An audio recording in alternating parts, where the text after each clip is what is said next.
What's up, everybody? Welcome back. Happy Skews Day to you. Turn my air conditioner off. It's July 9th, 2024. I'm Trey. That's Mark. How you doing, Mark? Hey, man. Good. We were talking about have a fun show, talking about the ravages of time, everyone's favorite topic.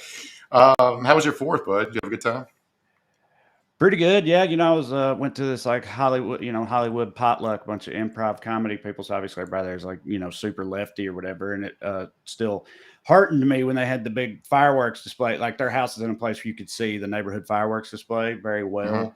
And they were playing the Star Spangled Banner in Lee Greenwood, and people were saluting and singing along and all this stuff. So, I like, because, we're always complaining about how they've co-opted patriotism, you know what I mean? And I like to see a bunch of big old California liberals getting down with America still for one last time.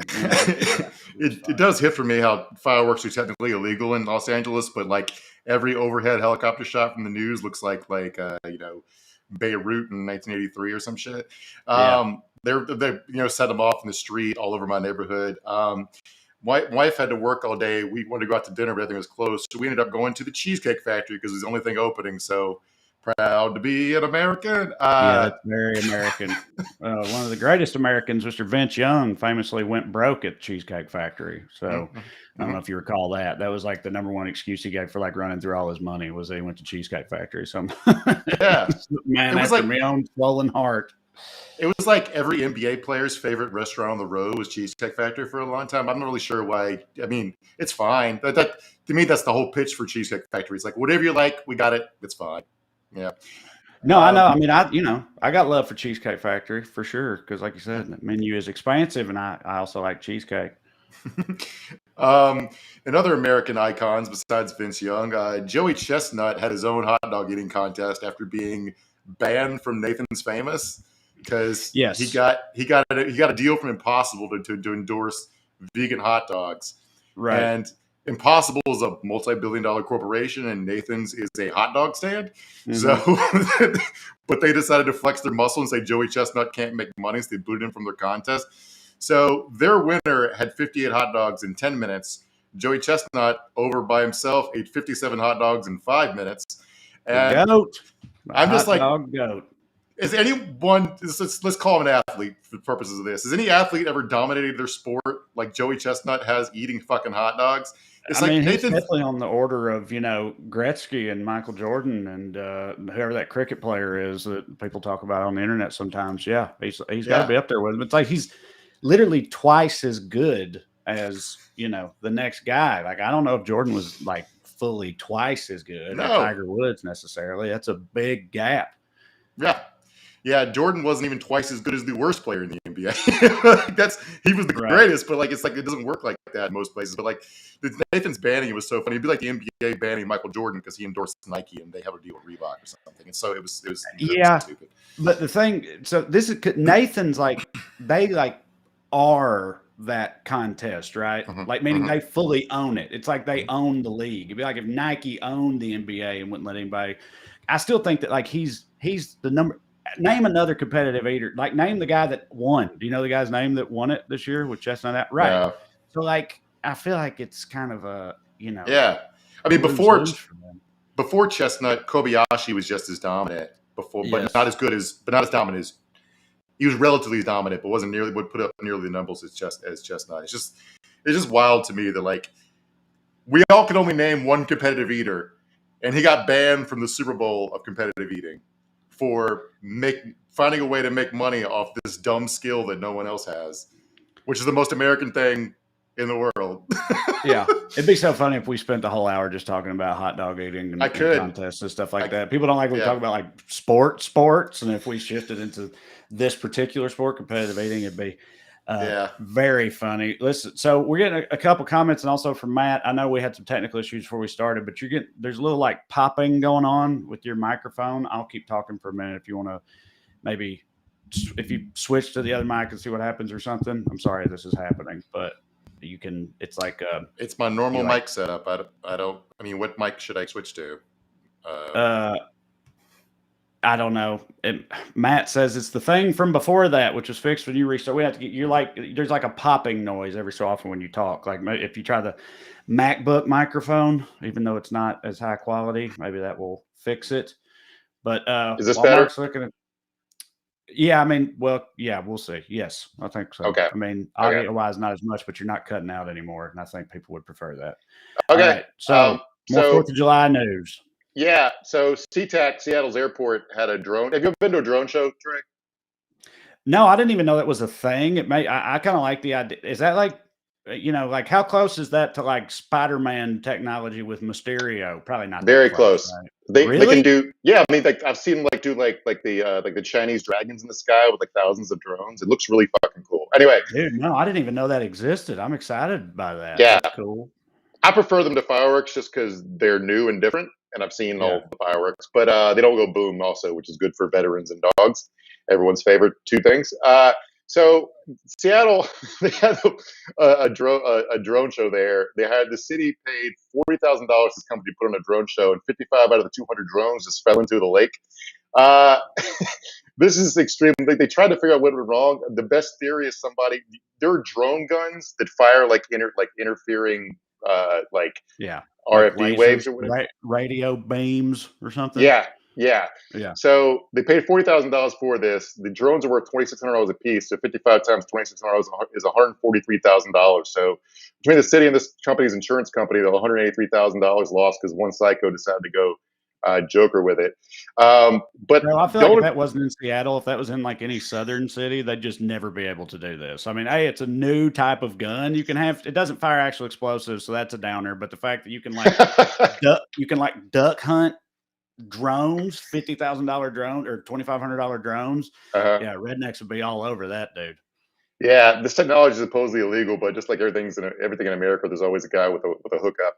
So, but the backstory of this is also funny. This is just like an extremely American thing. So, the reason they have the drone show is because they used to have boat races on this lake, and some ninny found an obscure Washington State Supreme Court case in 1932 about navigable waterways they used to ban the boat show, and the same logic was the noise. They couldn't have fireworks. That's why I have the drones. You got like a HOA nerd saying that you can't have loud boats on July 4th, forcing the city to have this drone show instead of a much cheaper fireworks show, and then it all going wrong because some vigilante psycho decided to like do prank shit and ruin everybody's good time.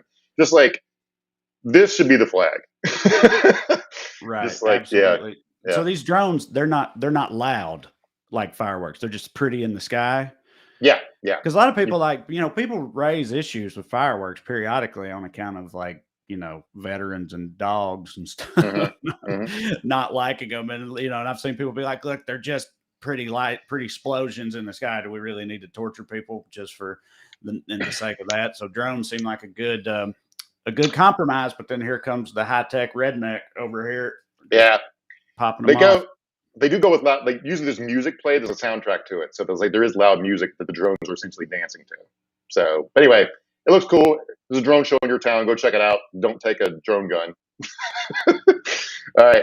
Oh, we got an important update. Yes, very important. The Skews Democracy universe. We had a big poll in the Patreon over the fart noise and the dumbass graphic. And no fart won in a landslide. The results are in. Look at that. 59-41. No fart pulling out the victory. Look, it was hotly contested, very hotly contested, and no fart came out on top. Listen, y'all, I know some of y'all are upset. This, especially Kim Kusada, I'm sorry, Kim. This is Democracy Manifest. For those that don't know, Kim, a longtime skewer and patron, is also a doctor, and she's been raging in the comments about how people are being unfair towards farts, which are a perfectly normal bodily function and do not deserve the stigma attached with them. And I appreciate her and all of her efforts. But again, we have to go with the will of the people here. So there will be no fart. I don't know if Matt got in on this early enough to change it tonight, but even if he didn't, going forward, there will be no fart for the foreseeable future. We'll see what Matt has in store for us. I'm sure it's going to be ominous and whatnot. We here at Skews, underlike the global conservative American populist movement, respect the will of the voters. So we will not have a fart going forward. All right. So With that news in mind, let's continue. Producer Matt is with us behind the scenes doing the things. This is Weekly Skews. Before we continue, I'd like to remind you of a couple of items of business here. First, if you'd like to see me do stand-up live and in person, and of course you should like that, go to TreyCrowder.com and check out my upcoming dates. I'll be in Tulsa this weekend, and then at the end of this month, I got a big week-long run through Connecticut and New York, upstate and the city. All over the place coming up after that. So go to TreyCrowder.com. While you're there, you can check out a link to me and Corey's book, Around Here and Over Yonder, a comedic travel guide. If you like audiobooks, me and him read the audiobook for this in our typical dumb fashion. So take a gander at that. And if you like this program and would like to show your support, you can do so by signing up on Patreon. Go to weeklyskews.com/more or go on Patreon and search for my name. Either way works.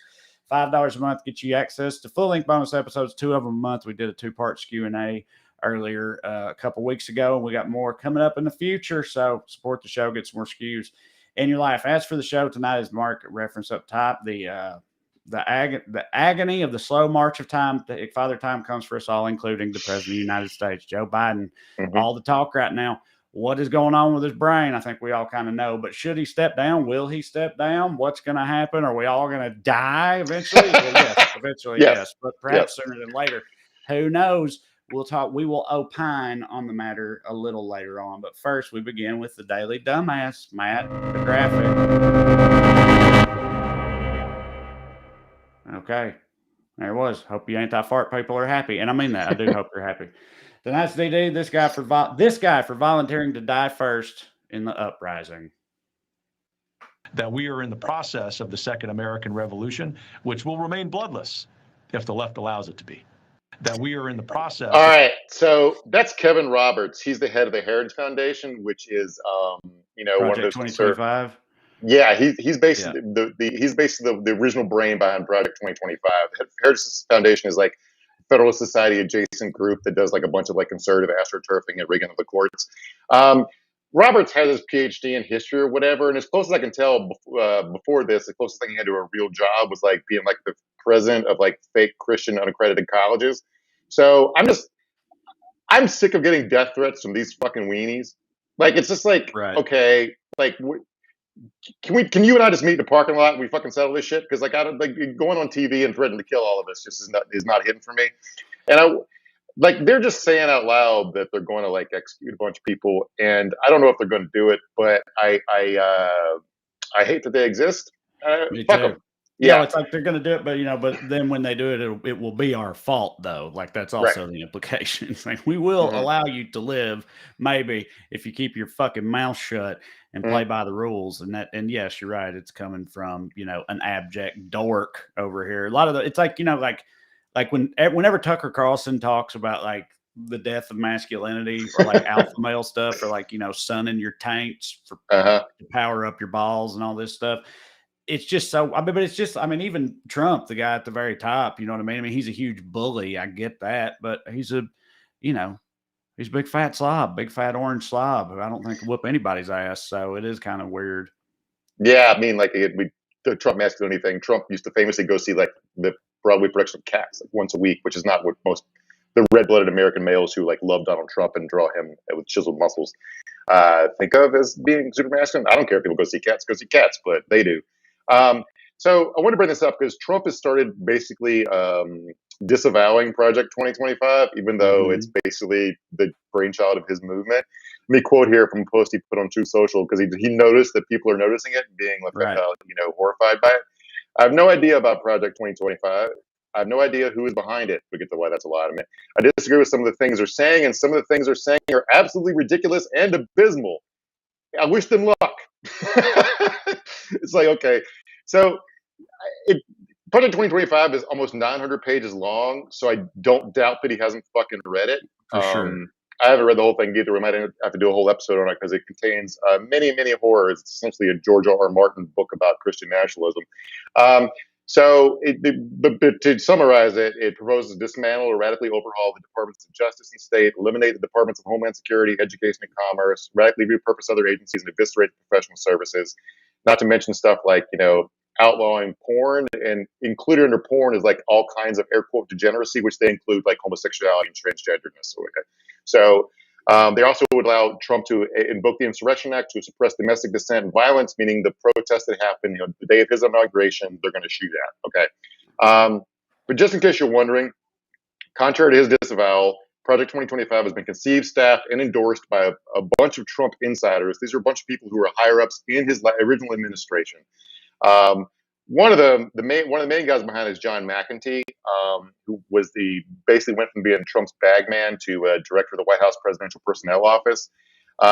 He's the guy we talked about a while back, a couple years ago. He made that MAGA dating app for DC. Remember him? Yes. Where one of the dating app questions was January 6th was blank. All right. Yeah. He was a starting quarterback for UConn for 1 or 2 games. He played a total of 3 games there. When he worked in the White House, he was fired at one point over his gambling debts because he made him a national security risk. In case you're wondering this guy's general vibe, who Trump is half-assed disavowing while employing him, here's him, his idea for addressing the homeless problem. So I always keep this fake Hollywood money in my car. So when a homeless person asks for money, then I give them like a fake $5 bill. So I feel good about myself. They feel good. And then when they go to use it, they get arrested. So I'm actually like helping clean up the community, getting them off the street. Man, it's like we started off with 2 people I want to strangle to death off the top. right. Like there's the smarminess there of like him. One, nobody checks $5 bills. He probably is actually giving a homeless person $5. You know what I'm saying? Like that's nobody what I was does thinking too. I was like, surely they're not. That's not actually happening. But I mean, it's just like you said, the smarminess. He's just like he seems so Connecticut-y to me. Like what I mean? Like this Connecticut rich white guy with that sweater or whatever that is on. Saying that it's like just a cart. It's like everybody involved in Trump's like inner circle is like a cartoon version of a douchebag or a bad guy or a rich evil person, and it's wild to have to accept that this is our reality. But here we are. I agree with you on his Connecticut vibe, that he did play football for UConn. I think he's originally from California, but he also has a Gavin Newsom sort of vibe to him. But yeah, I was about to say, look, sorry, we both live in California now, and I know it's really going to not hit for a lot of people probably on both sides, but like California white, like moneyed California white, and like Connecticut white with money, like there's a lot of overlap between those two types of white. They're both kind of like boat shoesy, or whatever. So. Yeah, so I'm just defending what I said earlier, but I do believe that though. But I wanted to Trump about the Project 2025 stuff. Like you said, you're sure he hasn't read it. I'm certain he hasn't read it too. But I feel like he, I don't think Trump like really believes in pretty much anything other than just like him and how awesome he is and him being the best and just winning or whatever. And so it's like him, like he doesn't care about that. He just wants to win, right? So he found out like, oh, people don't like this, or it seems like people don't like this. So he just comes out and says, yeah, I don't like that either. But it's not like he would actually stand in its way though. You know what I mean? Like if he gets elected and all the same people around him, they'll still do it and he'll just let them do it because he doesn't care about it in either direction because he doesn't care about anything. So even like you could make the arguments like, oh, well, the fact that he has enough sense about it to at least say like, oh, this is bad, that's something, but it's not, it doesn't really matter either way. Trump's running a much more disciplined campaign than he did in 2016 or 2020. He's keeping his mouth shut when he should. Like he's been completely gone for the last 10 days since Biden's debate collapse. He's just like doing what you should do, playing golf, drinking Diet Cokes, and being an asshole in private. All right. What he should do as far as if he wants to win. All right. So, but like the part that he does care about is Project 2025, and combined with the Supreme Court rulings from a couple weeks ago, would allow him to use the Justice Department, basically order them to arrest Joe Biden January 21st next year. All right. That's the part he cares about. The rest of it, the Christian nationalism stuff, doesn't give a shit. But as long as he gets to persecute people and prosecute people, okay with it. But as far as just do what he wants. Yeah. But he knows it's unpopular, so he's disavowing it, even though involved in it, like, because it gets 900 pages, so every different former department head has a different idea for how to streamline, i.e., do a coup in his area of expertise, right? Like, so Stephen Miller contributed to it. Remember Stephen Miller, Trump White House? Oh, of course, everybody knows. He was. Ben Carson wrote a segment of it about the housing and urban development. Peter Navarro, who's a White House trade advisor under Trump, wrote a part of it. Russ Vaught, director of office management and budget under Trump, wrote a part of it. And also, Trump's super PAC, Make America Great Again Incorporated, has been running ads promoting a website called Trump Project 2025. So this I don't know about it shit is fucking weird and ridiculous. No one should let him get away with it. But also, I'm not sure to the degree anything matters anymore. But like Josh Hawley, for example, these people feel so uncowed. He doesn't even feel the need to lie about this anymore. Listen to this shit. Some will say now that I am calling America a Christian nation. And so I am.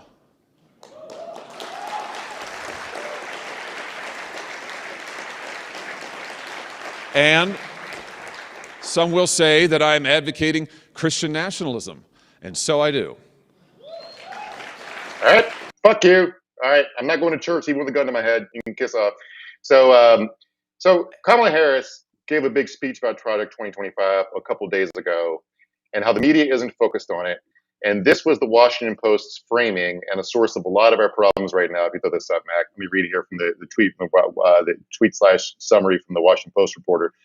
New Orleans, speaking at Essence Fest, one of the largest annual gatherings of black women, Kamala Harris only mentioned Biden once and wasn't asked if he should continue his re-election bid. All right. This is how it is. Yeah, right. Right. It's just like nothing can break through the noise right now because everything is about Joe Biden. Right.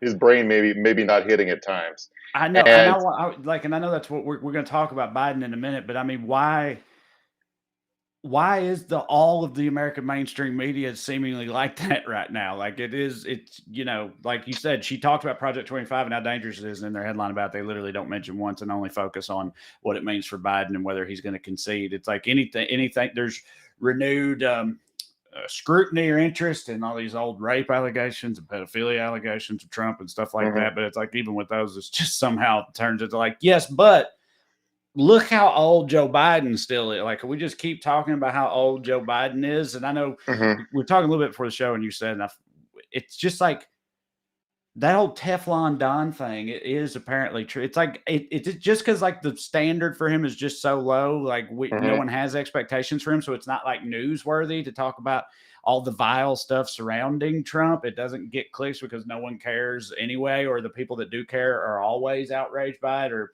I just don't understand it. Is it just because they want more drama at the end of the day? Like, because they're the media? Like, that's certainly part of it. Controversy gets attention and clicks, all right? But also, like, voters have been saying all along that Joe Biden's age was a major concern of theirs. Now, let's leave Trump out of this for a second. Let's just talk about, like, our end of the house and housekeeping it for a second. Because these are the people we've chosen we've empowered to protect us, save America. Let's be corny and romantic for a second about it. All right, but like reporters. There's like a race to get the biggest scoop, okay, which is just the business and competitiveness in general. But also, there's a dam broke because once everybody saw the debate performance, it felt like everyone had been lied to, for years. All right. And no one likes feeling duped. And so, like, the reporters who did cover voters' issues with Biden's age were roasted to death by the White House for there not being any there. Then he gets up on a national debate stage and can't talk. And it's like, there's a fuck you to this, too. All right.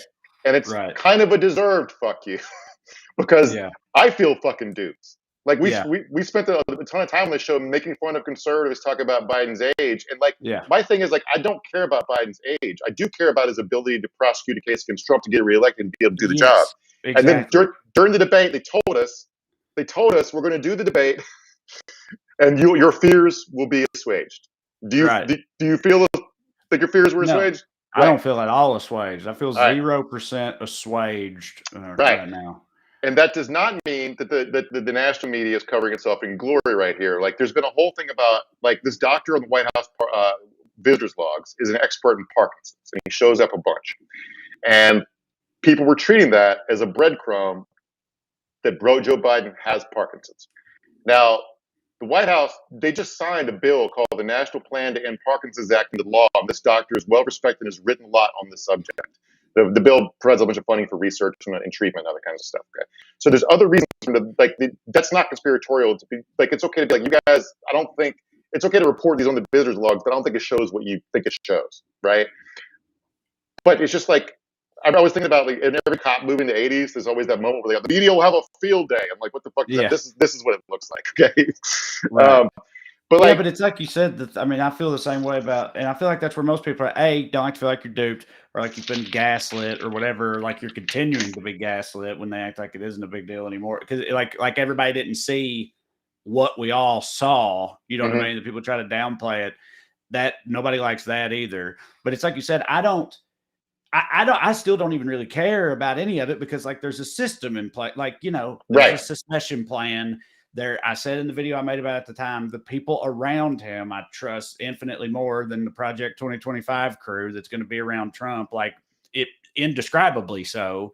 And so I don't even really care that, like I said in the video, I was like, just prop him up in front of Matlock with some applesauce and keep the trains running on time or whatever. Like I don't even really mind that much, but it's like you said, what I do greatly care about is how it affects his ability to win, because what matters the most at the end of the day. And I feel like it's pretty clearly impacting his ability to win, perhaps devastatingly so. And that is what I and you, and I think the vast majority of people are so worried about, and what seems like, I don't know, is like lost in the or like he or they are just not picking that up, or you know, he still keeps saying he's the one, that he's the only, who else can beat Trump but me, who else could do this, whatever. It's like, I just don't think that people are buying that anymore. Like people are worried, and it's because of this.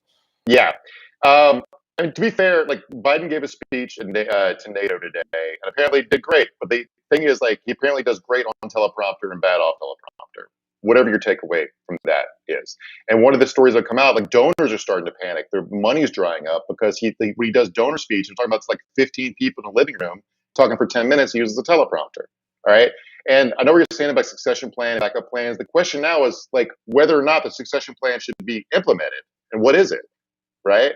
So it's not like people act like these questions are like out of the blue, or like it'd be unthinkable to replace a president. We replaced a bunch of presidents. It's not like it. I'm not going to say it's routine, but how many people have been assassinated or died in office? It's not, the list isn't like, considering we've only had 46 presidents, it's not like that relatively that short. And like, to be clear, okay, I'll be voting for the Democratic nominee. I always vote 10. Right. All right. Of course. I always vote for the most viable left wing, most furthest left candidate. And in American context, there's never been anyone available to me too left wing to vote for. I can't even imagine what that would even be. Like Chairman Mao would not win a House district in the United States. All right. Right. And also, to be clear, something needs to be said, is everyone involved in this debate wants Trump to not be president. There's the contentiousness here is like, these are like debates among allies and friends. But I'm ready to eat shit and concede that while Biden's age never really mattered to me, I just give up. I accept that it's a valid issue to a shit ton of people, and they're the people who are persuadable who are going to decide this election. And I can't tell anybody what to do. Every option has risks. No one can tell you what'll happen when you make a decision. Maybe Biden is right and he can win. If you're riding with Biden or whatever, I get it. Just don't send me angry messages about my takes, because I don't have any fucking power. And it's like you said, it's like, of course we're both going to vote for him. I mean, yeah, I vote for literally anyone other than Donald Trump for the most part. Like, it's just, you know, it needs to be talked about, and it is being talked about, but for good reason. Matt gave us a little fact down here, Mark, historical fact. Apparently, I don't know where he quoted this from, Wikipedia or somewhere, but it's in quotation marks, so you know it's legit. Of the 15 vice presidents who went on to become president, 8 of them succeeded to the office upon the death of a president. 4 of those were later elected themselves. So, but that's, I mean, I don't know about, I mean, you know, what's Amendment 25 or whatever, which is kind of vague and nebulous, isn't it, about what actually qualifies for.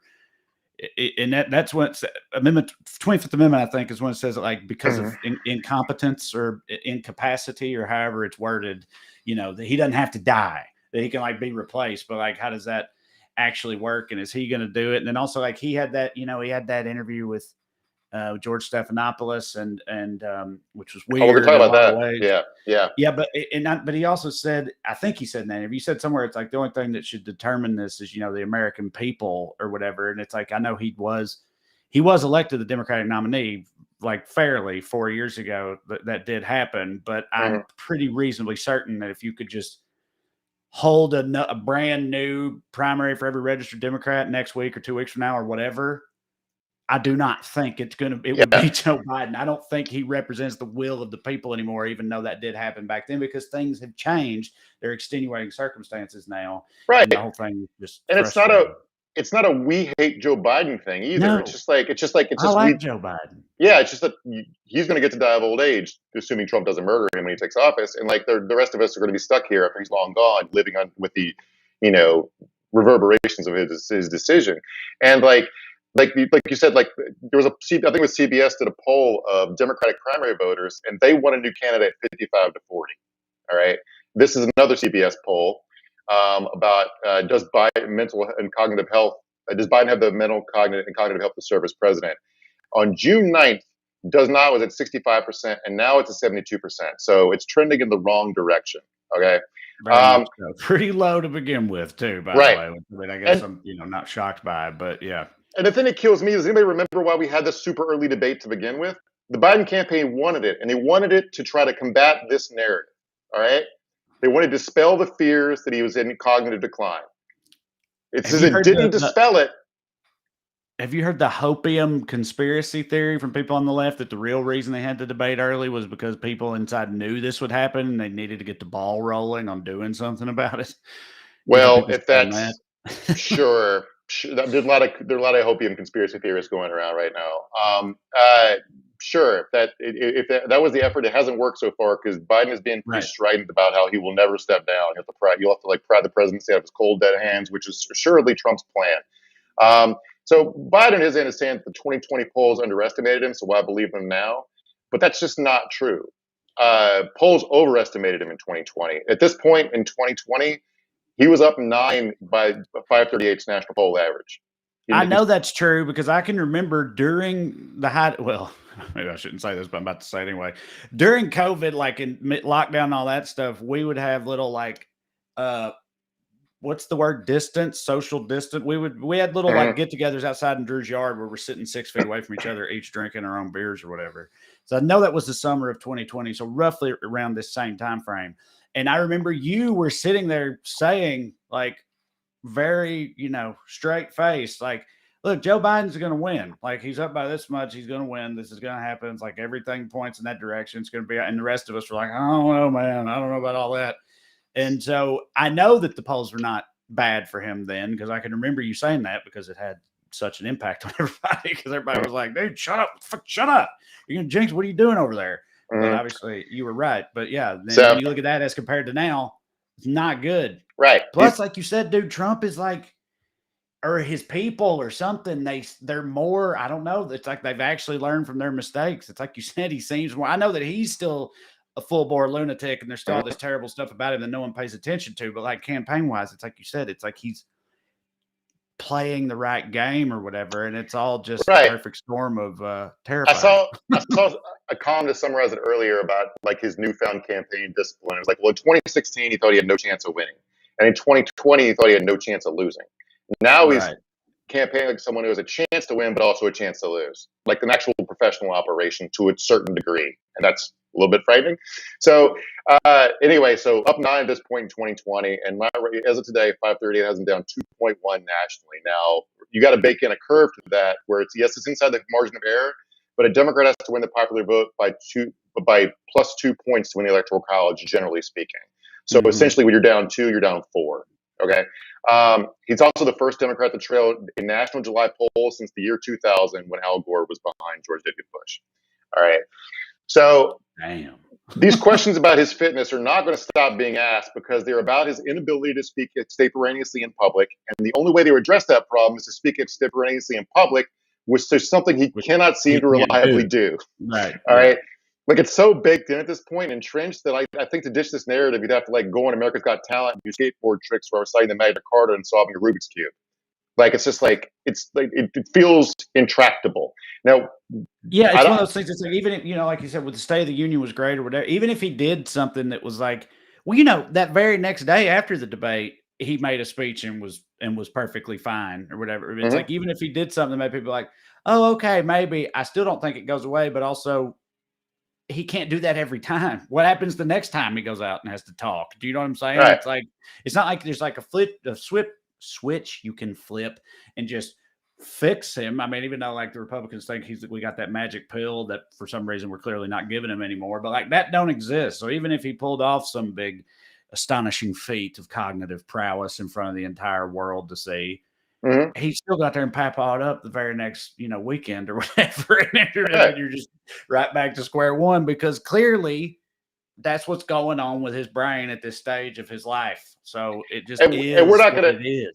And we're not going to know, like again, it seems to be like the speech was on a teleprompter and the debate wasn't, right? Right. It's just like I don't know, I don't know what to make of that, and we probably won't know like if there was decline, how fast it happened until some tell-all books come out way too late after the elections happen, and we all want to kill the person who wrote it. Okay, but everything they do to everything that's going to happen, dude. Every time. Yeah, from inside Biden's White House, the fall, and it's like we're 3 years into fascism or whatever. And everything they do to try to fix this problem makes it worse. Like Biden gave a couple of radio interviews this weekend, and like both radio hosts came out later and said the White House gave them pre-written questions that Joe Biden had been prepped for, and one of the women get fired over it because you're not supposed to do that. You're not supposed to take the campaign's questions and pretend that you're being a real reporter. This is like a radio host that got fired, named Andrea Lawful Sanders from WRUD Radio in Philadelphia. WRUD is Philadelphia's only black-owned radio talk station. So all Joe Biden went on this radio show to try to, again, assuage people's fears about his aging and ended up making them worse and also getting this lady fired from her job. All right. Biden went on Morning Joe yesterday and had a hard time reading from a paper. He was trying to read Trump quotes and couldn't quite get through it.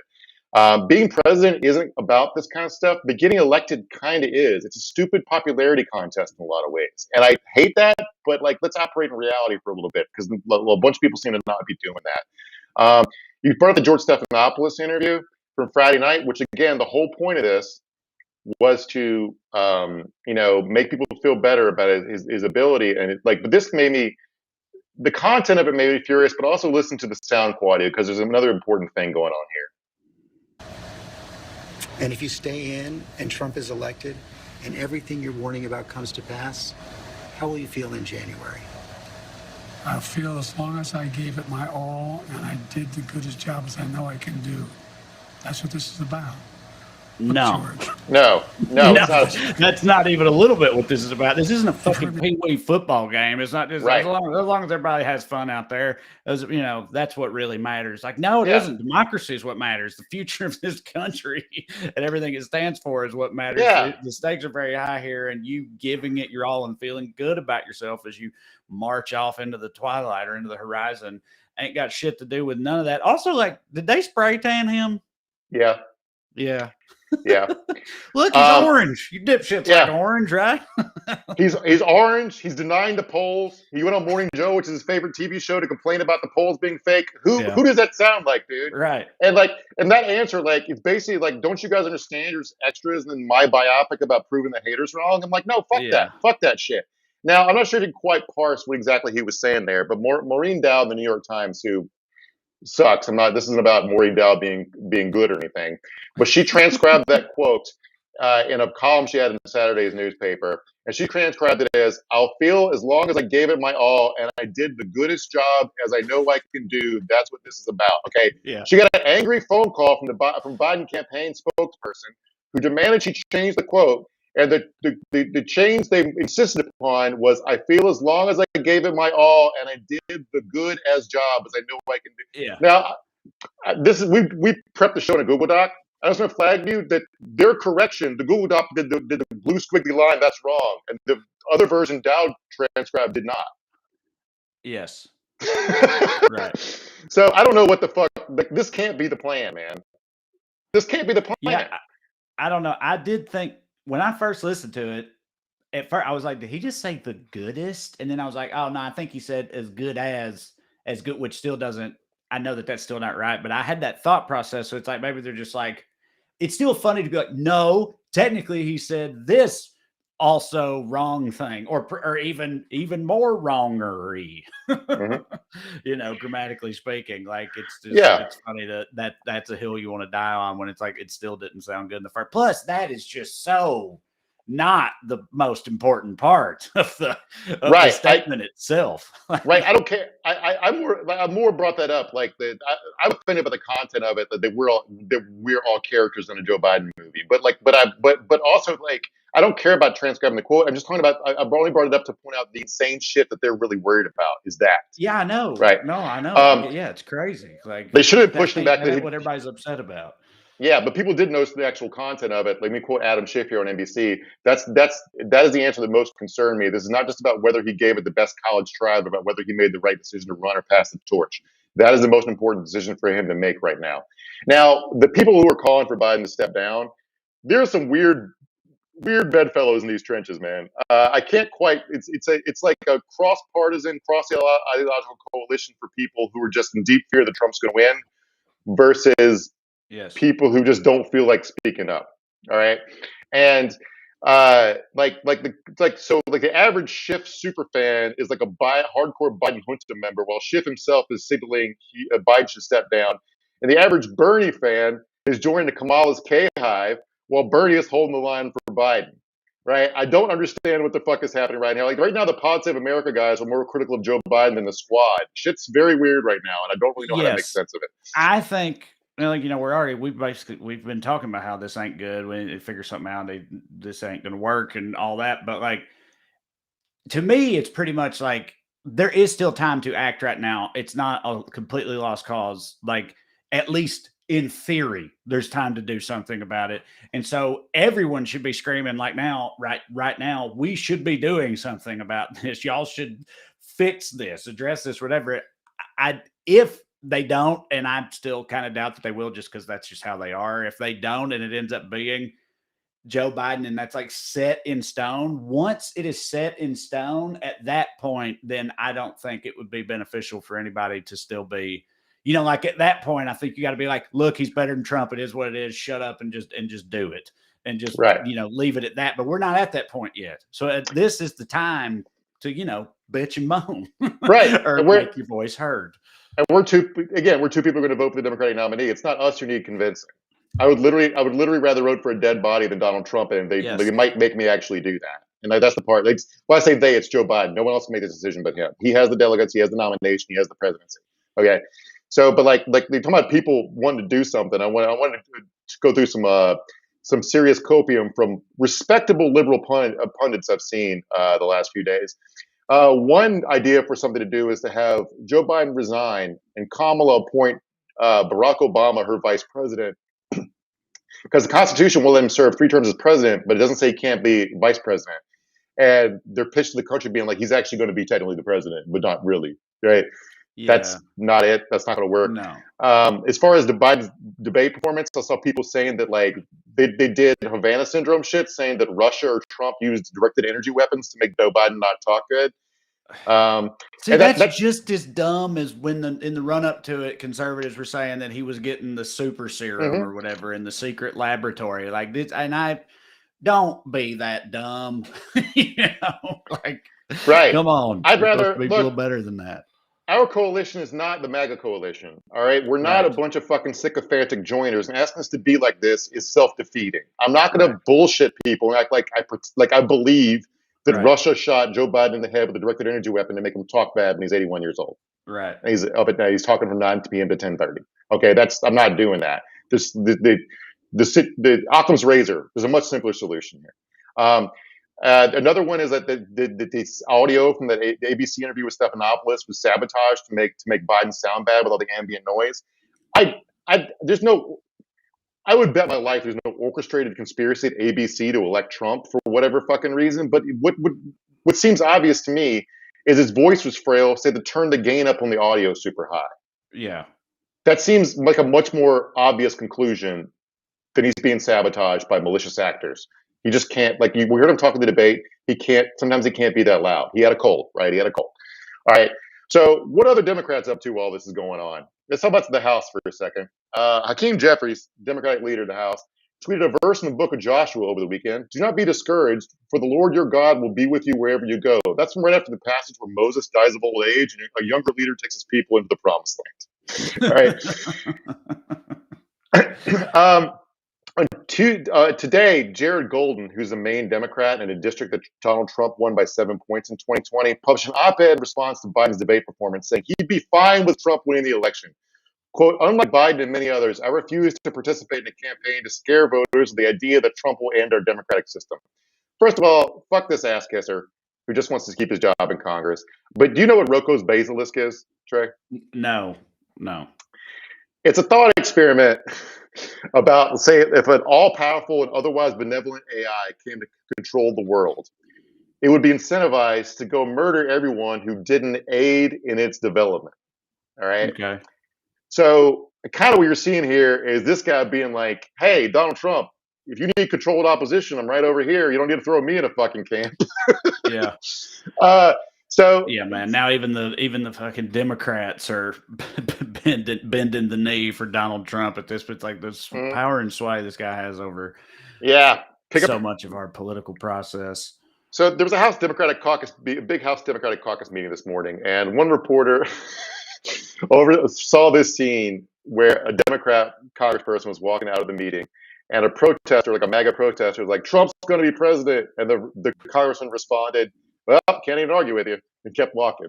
All right, if you wonder what the vibes of Capitol Hill are like right now, there's a bunch of people who want Biden to stand down, but very few of them are going public, although some of them have. But a reporter said she talked to a bunch of Democratic congresspeople, and quote, "I haven't talked to one who thinks he could win." Another congressman said the caucus meeting felt like a funeral, and another one responded to that with saying that feels like an insult to funerals, which is fair because there are laughs at funerals. All right. Yes. My favorite response was Alaska Representative Mary Peltola. She's a lady who loves fish. We talked about before, who won by talking about how great fish are. She left Washington to go back to fucking Alaska to go fishing.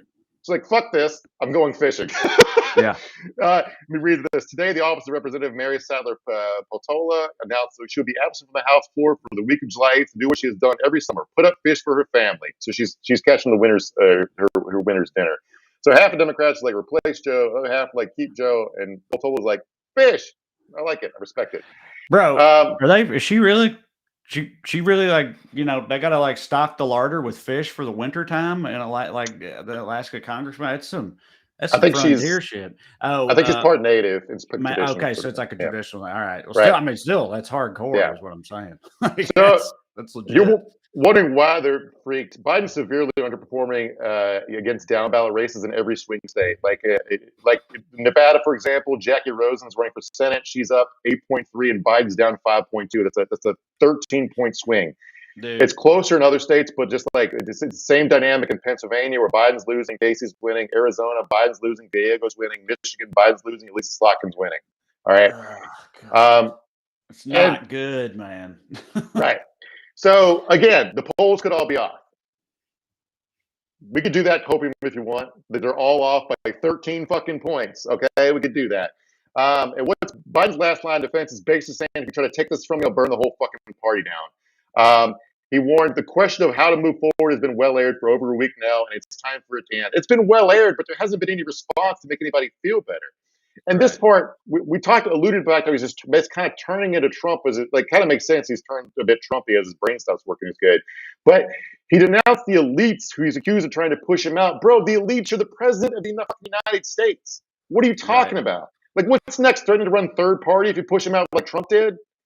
I mean, dude, I get that, like, you know, I get that, like, Papal never wants to give up the keys. You know what I mean? I understand that that's like a thing, but it's like we said, it's just, that's why that answer he gave was so alarming, is because there's just so much at stake here. And he always talks about like putting, you know, country before yourself and all this type of stuff. And it's like, that's what we're asking you to do right now. Like you said, this isn't like a we hate Joe Biden thing. Like, in fact, if he did do this, I think he'd be lauded massively. Like, you know what I mean? People would be like the respect and adulation I think he would get for actually making this move would be like, look at this man putting aside his own, you know, his own personal wants and desires and all that in the name of our democracy. I mean, shit. Yeah. Be heroic, to people on the left anyway, to his caucus, but instead, whereas if he doesn't, it's just bipartisan, it's going to be the exact opposite. He's going to be vilified forever, and the guy who gave us up, to fascism essentially, but out of stubbornness and papawism. So what's the guy, the guy in England before Churchill, the one who's it's more complicated than that. Yeah, like Neville Chamberlain's remembered as a historical villain for it's not totally fair to him, but it's appeasement. Yes. Yeah. Or it's somewhere between Neville Chamberlain and Hubert Humphrey. All right, but so there's a bunch of bullshit obstacles being thrown up to Biden stepping down or whatever. Like people are acting like they're ballot access problems, but Joe Biden's not officially the nominee yet. That doesn't happen until the convention. Until then, the party can put whoever it wants on the ballot, and voters are saying they want somebody new. And Kamala Harris has Democratic legitimacy. She was elected vice president. This is not some I don't know. I've never seen the academic term for this, but the one I came up with my own is manufactured obstacles. And I was thinking when I was a kid, if I was told to mow the grass and didn't want to mow the grass, literally anything wrong with the lawnmower, the engine's flooded. I knew how to fix that. I pretend that I didn't because cartoons were on. All right. Right. Yeah. So I tried. Yeah.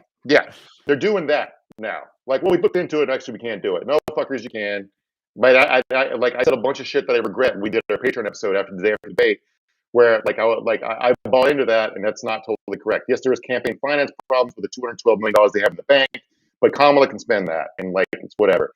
And we talked about the French elections for a second. The good guys won in France, all right? Mm-hmm.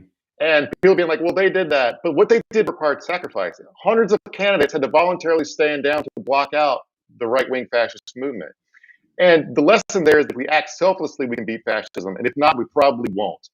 And for anyone who says it's too simple, it's too hard for the Democrats to pick a new nominee in 4 months or 2 months before the deadline is or whatever, everyone from the French communists to the business-friendly neolibs put aside their differences for a week to consolidate candidacies and deliver a crushing blow to the hard right.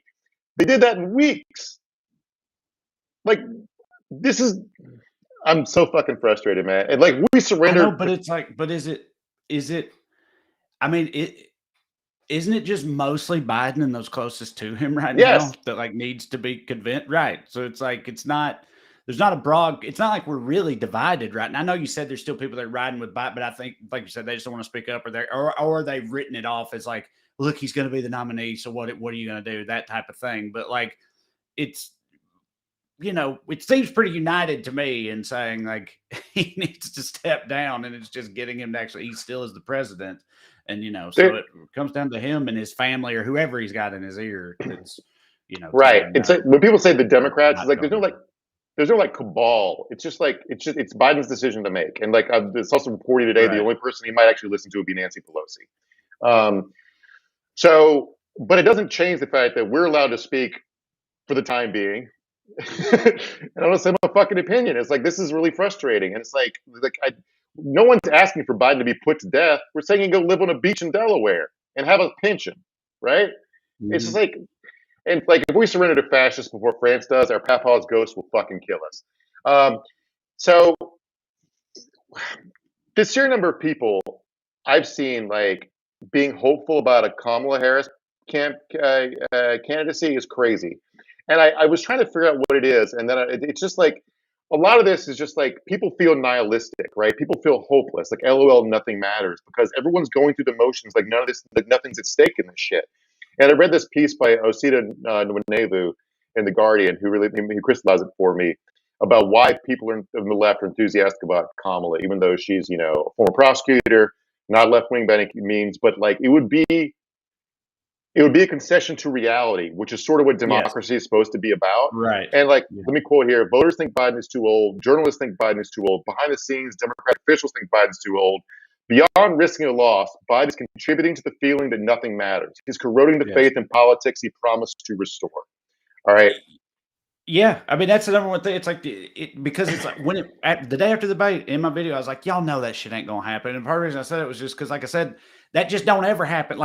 Anytime we're all united and being why are they doing this? Or why don't they do that? They should really do this. I really wish they'd do this. And it's like, that just never happens. It seems like, this would be that actually happening, which is why it would be, like you said, a concession to reality. And I think people would breathe a sigh of relief, Yeah. Like the thing that needed to happen actually fucking happened for once. We never get that in this country. So, and he would literally be carried off on people's shoulders by the centrist bipartisanship caucus for giving a big patriotic speech about need to pass the torch tomorrow. Absolutely. Now's the time to think about the future. But I'll tell you about every bad selfless acts in American political history, by far. It would be remembered. People will compare it to George Washington voluntarily stepping down after 2 terms when there was no term limit to establish the precedent, or turning down becoming king. Okay, those things are it's like.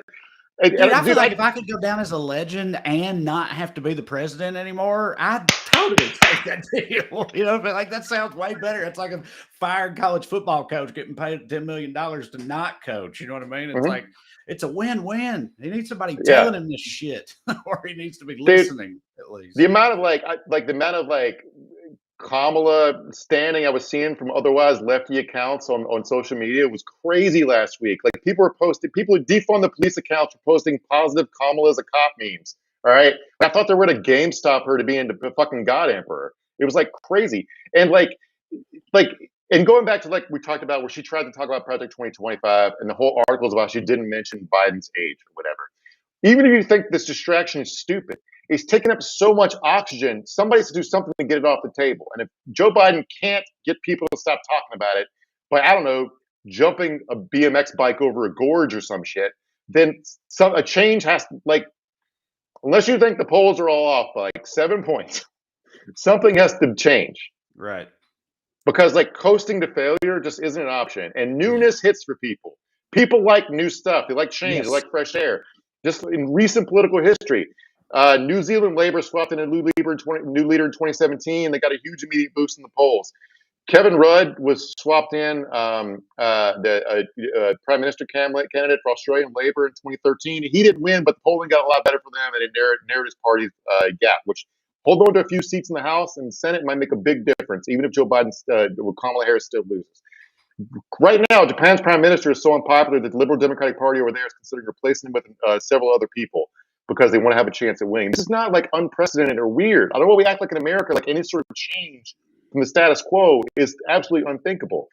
And on the more harebrained side of things, for people who at least have some ideas, this lady called Rosa Brooks, who's a Georgetown University law professor, served in the Obama and Clinton administrations, and worked for the Biden campaign in 2020, and a big campaign fundraiser named Ted Dintersmith, which Dintersmith is the most campaign donor name I've ever seen in my life.